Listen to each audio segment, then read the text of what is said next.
Now that you've gotten a little bit farther in your understanding of forces and how they relate to physics, here's another problem for you to work on.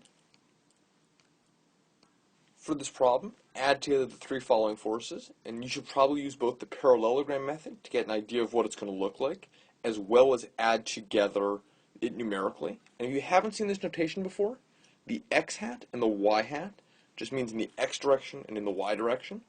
And because of that, you can only add the x direction to the x direction and the y direction to the y direction. So it's just a good way of keeping track of which parts of the force are in which direction. And here's some quick sketches of what the forces look about like, just when you're using the parallelogram method. So I'll pause the video. It's probably easier if you use graph paper. If you don't have any, don't worry. Take a few seconds, sketch it out, do the math, and then we'll go through it together.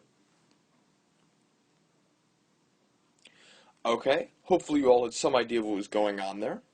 Let's start with the parallelogram method. So we'll draw our first force, which is here, and then we can add our second force on, and then our final force. And then we can also try doing this in a different order. So let's say we start with force 2, and then we do force 1, and then we do force 3. That's not that good at drawing, but they do end up at about the same point.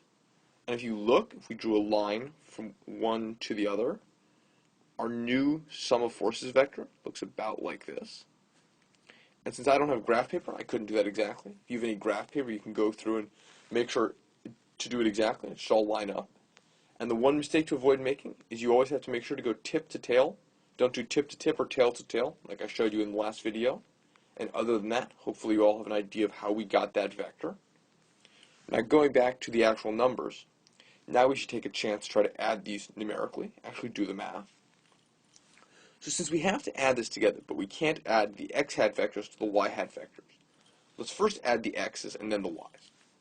So the sum of forces in the x direction, and that's what that means.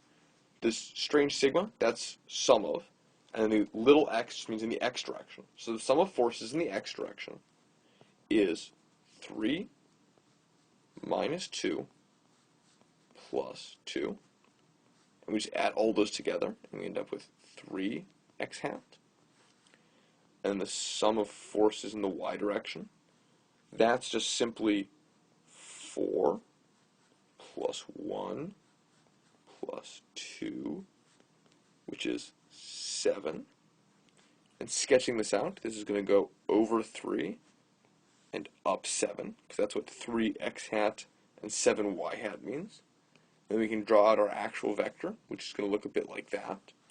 And you'll notice that looks about the same as the one we got last time, maybe a little difference because of drawing errors. But all in all, we can be pretty confident that we got about the right answer there. So hopefully you all understood about what was going on there. If you didn't, I encourage you to go back and rewatch the last lecture. Adding forces is a really important concept, and being able to grasp it will save you a lot of time later.